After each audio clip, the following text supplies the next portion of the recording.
अक्सर ऐसा होता है ना कि एक वक्त सबकी लाइफ में ऐसा आता है तो हम बहुत खामोश से हो जाते हैं। कहना बहुत कुछ चाहते हैं पर कुछ कह भी नहीं पाते, तब अकेले होने के बहाने ढूंढते रहते हैं और खुद ही से बातें किया करते हैं। सवाल भी खुद करते हैं और जवाब भी खुद देते हैं। तो ऐसे ही जॉन एलिया साहब की एक शायरी है जिसने मुझे बहुत कनेक्ट किया। तो पहले उन्हीं की 2 लाइन बोलूँगा, फिर उससे जो मैंने इंस्पायर होकर लिखी है तो उनकी ये है कि ये गम क्या दिल की आदत है, नहीं तो किसी से कुछ शिकायत है, नहीं तो किसी के बिन किसी की याद के बिन जीने की हिम्मत है,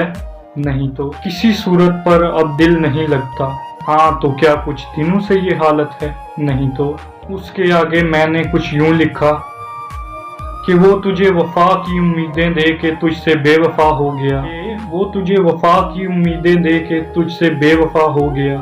तो क्या तेरा भी वफा से भरोसा उठ गया, नहीं तो। वो रात तुझे गमों के अंधेरों में अकेला छोड़, वो रात तुझे गमों के अंधेरों में अकेला छोड़ किसी और की ही बाहों में सो गया, तो क्या तो उसकी रातों को उजाड़ने की तमन्ना है, नहीं तो। तो क्या अब भी उसकी खुशियों की दुआओं में सजदों में अपना सर झुकाया करते हो, तो क्या अब भी उसके वापस लौट आने का इंतजार करते हो, नहीं तो। तो फिर उसे भुलाकर अब भी नए प्यार करने की चाहत है, नहीं तो। जो मेरी पोइट्री है ना वो मैंने प्यार के ऊपर लिखी, रिश्तों के ऊपर, कि जब भी हम प्यार में होते हैं, रिश्तों में होते हैं, तो कोई भी रिश्ता 50-50% का नहीं होता, एक तरफा ज्यादा होता है, एक ज्यादा एफर्ट कर। तो उसी के ऊपर पोइट्री है कि पहले मैं कैसे उनसे प्यार किया कर, कि गलती मेरे ना होने पर भी माफ़ी अक्सर मैं ही मांग लिया करता था, गलती मेरे ना होने पर भी माफ़ी अक्सर मैं ही मांग लिया, मैं खुद को नाराज कर उन्हें मना लिया करता था, कि तेरे मैसेज का इंतज़ार करते रहे, कि तेरे मैसेज का इंतज़ार करते रहे, तेरे नाम से जब मेरे फ़ोन की रिंग बजे तो साथ में दिल का भी ज़ोरों से धड़कना, गुजरो जब भी तुम इन आंखों के सामने से, ये नजरें तुम पर ही आके रुक जाना, तुम्हारा मुझे देख के मुस्कुरा जाने से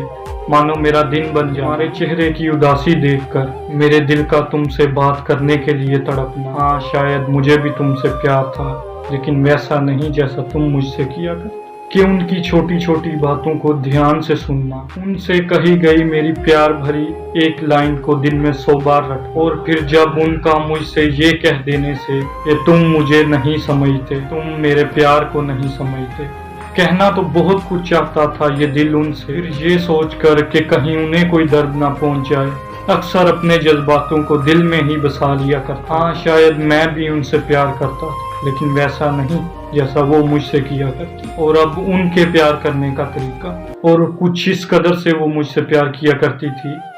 कि पास आने तक नहीं देती थी, कि पास आने तक नहीं देती थी, पर दूर भी कहाँ जाने देती थी। वो मानती थी कि हाँ अक्सर मैं तुमसे रूठ कर चली जाया करती थी, हाँ माना कि मैं अक्सर तुमसे रूठ कर चली जाया करके मुझे तुम्हारे मनाने का तरीका बेहद पसंद था, हाँ माना कि मैं अक्सर तुम्हें छोड़कर चली जाया करती क्योंकि मुझे तुम्हारे रोकने का तरीका बेहद पसंद था, अक्सर बेख्याली में भी तुम्हारा ख्याल किया करती हूँ, मेरा भी दिल तुमसे बात करने के लिए तड़पता है, फिर ये सोच कर कि तुम ही मुझे याद कर लोगे, अपने दिल को कहीं और मसरूफ कर लेती हूँ। शायद मैं भी तुमसे प्यार करती हूँ, मगर वैसा नहीं जैसा तुम मुझसे किया करते हो, कि मुझे भी तुम्हारी फिक्र सताती है पर मैं जिता नहीं पाती, पर तुम मुझसे दिल मत लगा बैठना, दिल फेंक दीवानी हूँ मैं, दिल तो तुम्हारा टूट ही जाएगा, क्योंकि ऐसी फिक्र मैं सबके लिए जताती, पर हो सके तो तुम मुझे कभी छोड़कर मत जाना, क्योंकि मुझे तुम्हारी ज़रूरत है, आखिर मुझे ऐसा प्यार करने वाला कहाँ मिलेगा। हाँ शायद मैं भी तुमसे प्यार करती हूँ, मगर वैसा नहीं जैसा तुम मुझसे किया करते हो।